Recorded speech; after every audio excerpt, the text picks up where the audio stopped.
Hablemos de un tema silencioso y real, la migración y qué conlleva específicamente en nosotras las mujeres, las niñas, las jóvenes, las esposas, las madres, las parejas, las compañeras. Desde la teoría feminista, que defiende incluso a las que no se consideran feministas, se sostiene que el Estado es masculino. Eso significa que las leyes y las políticas públicas en gran parte del mundo ven y tratan a las mujeres como la masculinidad las percibe. Si bien las mujeres representan la mitad de la población migrante del mundo, los estudios sobre los flujos migratorios suelen invisibilizar las experiencias de las mujeres o, por el contrario, visibilizan los dramas solo si el relato es conveniente al poder. Por ejemplo, el uso político que se le da a la migración de las mujeres venezolanas en particular se enmarca en la sobreexposición dada por la derecha local y regional a la migración de los venezolanos en general, con la intención de proyectar una supuesta catástrofe humanitaria y preparar el terreno a una posible intervención foránea. Así lo aseguran expertos y poco a poco se ha ido comprobando. En el marco de una campaña informativa y reflexiva de Telesur sobre este tema titulada Sororidad sin Fronteras, hoy hablamos de la trata como apenas uno de los riesgos a los que se enfrentan mujeres migrantes de todo el mundo. Porque la migración, como la xenofobia, no es asunto de una sola nacionalidad. Mujer, ¿sabes a dónde migras? Pongamos el punto en la I.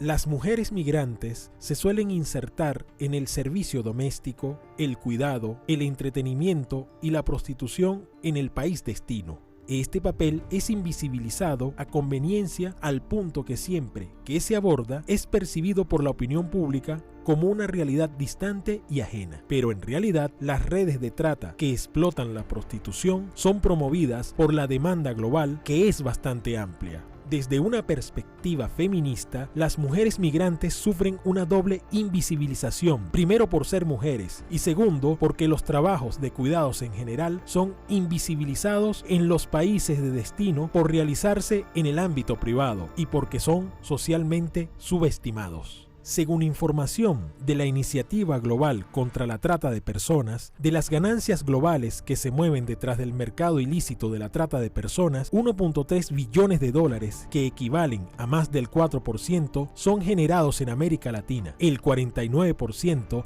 se genera en países industrializados caracterizados por ser los principales destinos de las víctimas que provienen de Latinoamérica. Según un reciente informe del Ministerio Público del Perú, entre 2014 y 2017, las víctimas extranjeras de la trata registradas representan algo más del 10% del total de mujeres sometidas a esclavitud sexual. Esa revelación señala que las mujeres, en su mayoría, provienen de República Dominicana, Colombia y Ecuador. De acuerdo a cifras de la Organización Internacional del Trabajo, en 2014, la trata de personas para fines de explotación sexual y laboral generaba 12.000 millones de dólares de ganancia en América Latina y el Caribe. Se estima que esa cifra revelada en 2014 se triplicó para la fecha.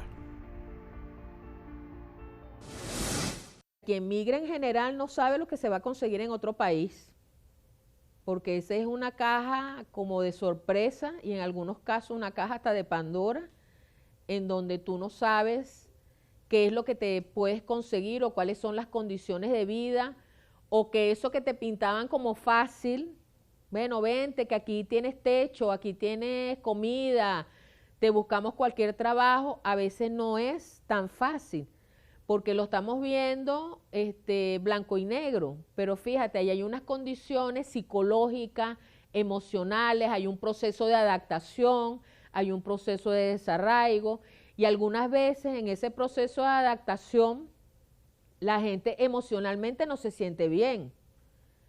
Y yo me imagino, por más el venezolano y la venezolana, nosotros estamos acostumbrados y acostumbradas a enfrentar la vida y a dignificarnos a través del trabajo. Eso de que somos flojos y flojas, eso es mentira. Eso era una construcción sociocultural que se quiso hacer en algún momento histórico para desvalorizarnos como pueblo.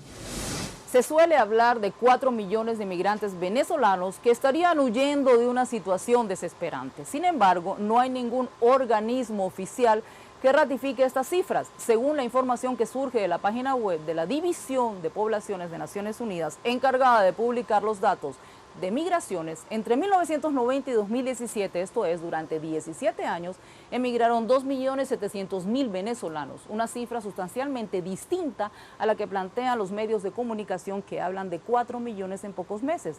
El dato falso es usado como fuente de varios partidos políticos de la derecha en la región y en Europa. Las migraciones siempre han existido a lo largo de la historia. Claro, es preponderante la migración de hombres por encima de la migración de mujeres. Ahorita es que tenemos esos picos en donde en América Latina la migración de mujeres está en un 0.1% superando la migración masculina. Pero en el caso venezolano, aparte de un uso politizado del ejercicio de los derechos humanos, que para unas cosas sirven y para otras cosas es negativo, si hay... En el caso de las mujeres, se ha utilizado de manera política, ideológica, exponiendo el país al escarnio público por el hecho de la migración. Pero resulta que nuestras migrantes, mujeres venezolanas, por el hecho de que aquí se garantizan los derechos fundamentales como el derecho a la educación, el derecho a la vivienda, a la seguridad social, son mujeres que, al ser la educación gratuita en Venezuela y tener un acceso universal, son niñas, adolescentes y mujeres que van con niveles educativos por encima de lo que puedan conseguirse en los países donde deciden hacer su vida. Entonces tenemos que una mujer venezolana que no ha hecho la legalización o la apostilla de su documentación para poder tener un empleo digno, acorde con su nivel profesional y con la profesión que escogió para desarrollarse en el libre desarrollo de la personalidad, la conseguimos entonces lavando, planchando, haciendo tareas domésticas que dignifican también a la condición de mujer, pero que la colocan por debajo del promedio de las mujeres de esos países en donde ellas han decidido hacer su vida económica, su vida familiar o desarrollarse.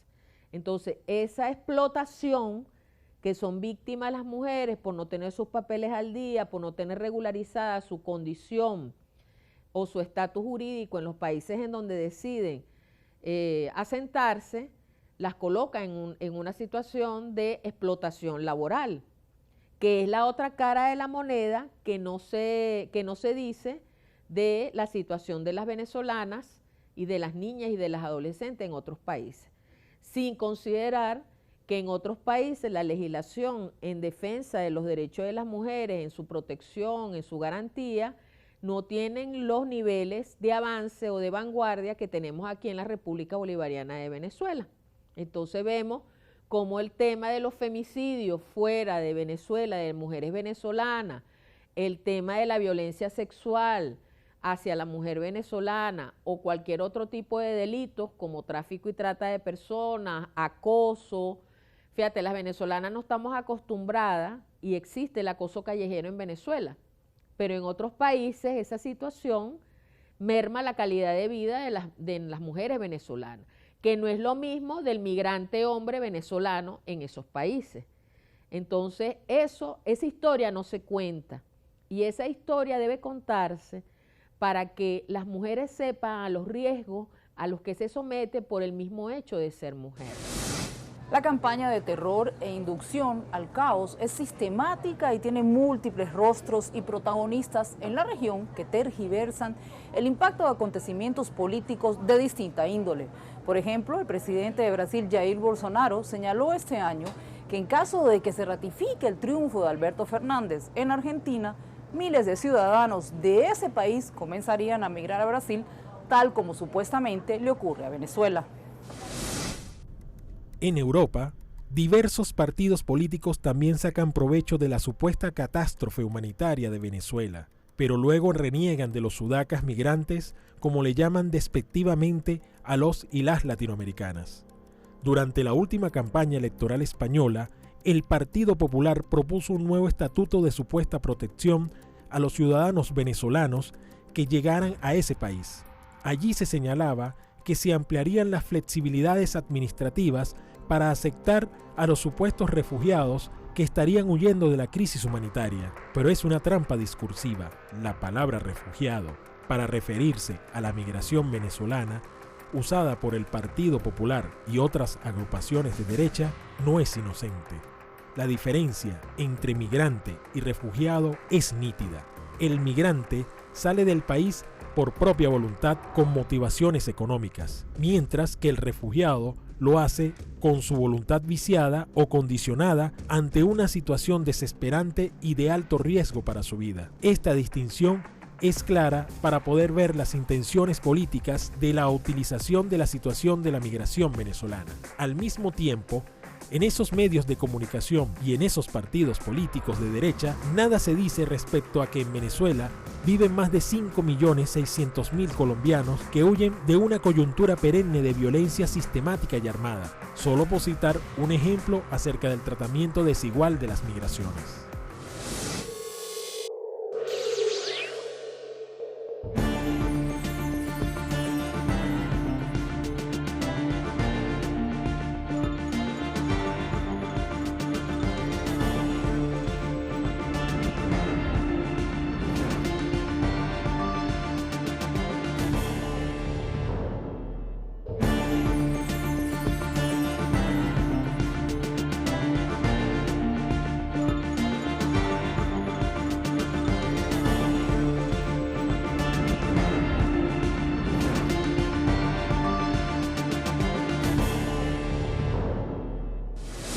Los medios de comunicación hipervisibilizan los casos de mujeres migrantes venezolanas con fines políticos para demonizar aún más la revolución bolivariana.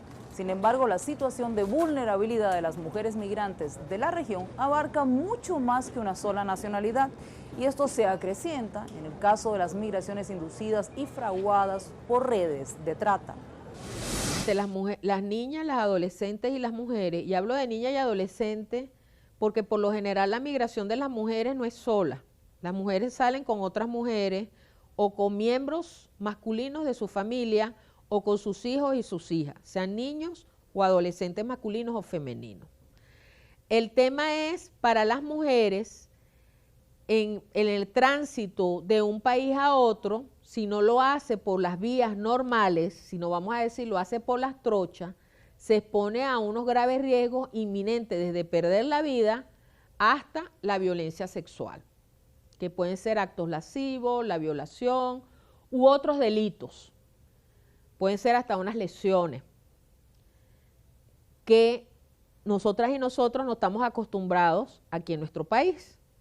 Entonces, las consideraciones que se pueden hacer allí es que la gente prepare todo su acervo documental, que lo legalice, lo apostille y que se vaya por las vías de paso rutinario y normal y que no utilice trochas u otras vías que la coloquen en situaciones de riesgo o de alta vulnerabilidad. ¿Y por qué?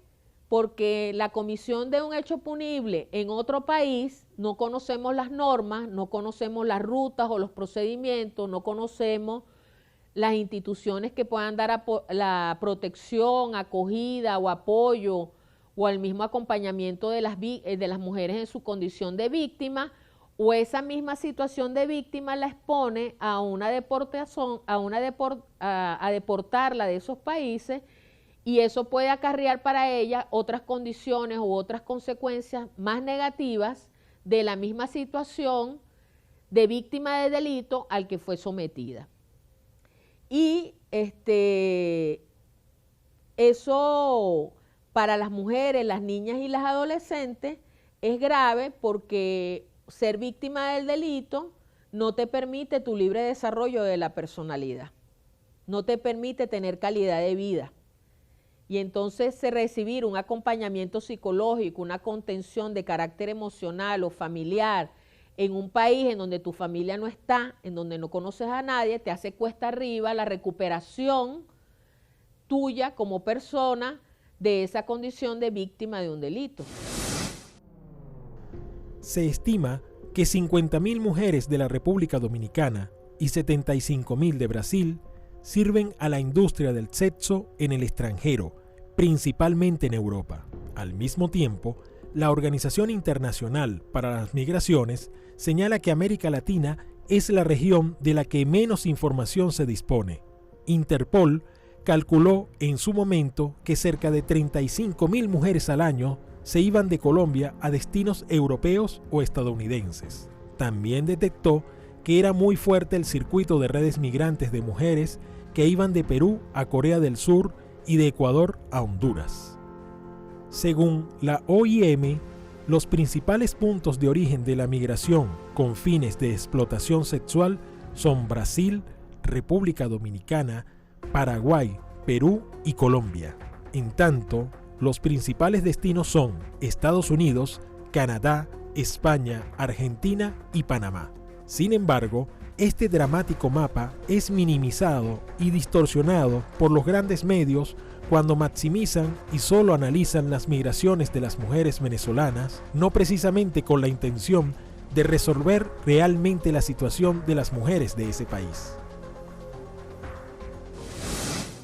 Algunos medios de comunicación llegaron a señalar que ACNUR, la agencia de Naciones Unidas que refiere específicamente a los refugiados, habría calificado a los migrantes que salen de Venezuela como refugiados. Esto fue desmentido y rechazado pocas horas después por el mismo ACNUR.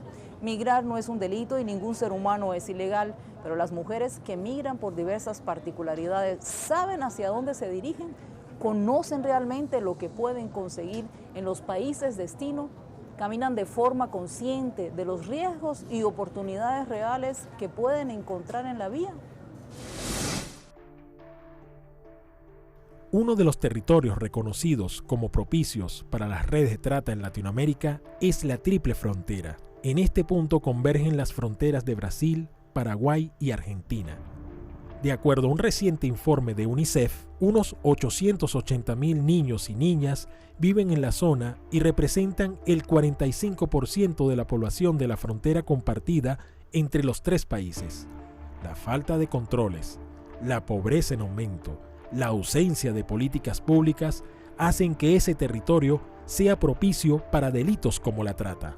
En Puerto Iguazú, dentro del territorio argentino de la Triple Frontera, entre 2007 y 2017, la captación de personas menores de 18 años aumentó un 35%, según cifras de organismos especializados. Entre 2010 y 2014 se contabilizaron 48.500 víctimas en Guatemala. En ese periodo de tiempo, cada día 33 niñas y mujeres fueron víctimas que ingresan a este mercado ilegal. Bueno, tenemos que el 49% de la migración a nivel internacional es de mujeres. En América Latina, según cifras de la Organización Internacional para las Migraciones, la OIM, en América Latina tenemos un 50.1%. ¿Y por qué migran las mujeres en América Latina? Por razones económicas, sociales y por ser víctimas de algunos delitos en sus países de origen. ¿De qué manera están amparadas las mujeres en el tema de las migraciones? Las mujeres son una población vulnerable y de riesgo. ¿Por qué de riesgo? Porque están sometidas en tierra extranjera o en los lugares donde van de tránsito o en el mismo lugar, en el mismo país de acogida, es víctima, puede ser víctima o es potencialmente víctima de delitos como el tráfico de niñas, adolescentes y mujeres con fines de explotación sexual, con fines de prostitución forzada, con fines de explotación laboral, con fines de mendicidad, riesgos que también lo tienen los hombres, pero el mayor factor de riesgo son las mujeres, las niñas y las adolescentes. Respecto a las rutas de redes de trata a lo largo de América Latina, se ha detectado que existen países que son proveedores de mujeres y niñas para explotación. Otras naciones son puntos de encuentro para luego ser enviadas, por ejemplo, a Estados Unidos o Canadá. Eso afirman varias publicaciones. Agregan además que se ha constatado que han llegado mujeres al continente esclavizadas desde Bulgaria, Rusia y Filipinas. Las entradas se producen por los puertos y zonas turísticas que normalmente son menos vigilados. Y al principio, pues cuando llegué, me trató bien, fue muy amable conmigo, me dio mi propia recámara y me hizo sentir bienvenida a la familia. Me prometió que me iba a meter a estudiar porque yo quería seguir estudiando, pero pues no fue así. Después de 2 meses ya había cambiado todo. Fui su sirvienta y su niñera durante 3 años y nunca me dio ningún salario. Y después de 1 año y medio llegó a vivir con nosotros una chava que se llama Dulce y ella fue quien un día me dijo, oye, ¿sabes a qué se dedica Elise? Y yo le dije, no, según tienen taxis, ¿no? Y ella me dijo, no, ¿cómo crees? Ella se dedica al sexo servicio y vive de eso y yo también le entro. Y entonces yo me quedé así como de, pues, ¿qué es eso, no? O sea, yo no tenía idea de lo que me estaba tratando de decir. Y entonces me llamó Eliseth en la noche y me dijo, pues ahora que ya sabes, pues te voy a contar, ¿no? Yo me dedico al sexo servicio, que pues tengo citas con hombres en los hoteles y les doy un masaje, ¿no? Y me pagan por estar con ellos. Y no te asustes, es algo normal, es lo único que sé hacer para sacar adelante a mi familia y no es nada malo, pero nadie lo sabe ni tienen por qué saberlo. Y ahorita como ya te enteraste, pues ya me vas a tener que ayudar, ¿no? Son rudos testimonios, duelen, y el de Mix es apenas uno en el mundo. La red de trata es amplia y está interconectada, no conoce fronteras. Según cifras de la Oficina de Naciones Unidas contra la Droga y el Delito, el 13% de las víctimas de trata de personas detectadas en Europa Central y Occidental provienen de países de América del Sur. También se muestra que a nivel global, el 72% de las víctimas son de género femenino, el 49% son mujeres adultas y el 23% son niñas. Último dato también aterrador, en el mundo la mayoría son víctimas de explotación sexual. Y nos quedamos preguntándoles, ¿realmente saben a dónde migran? Pusimos así el punto en la I.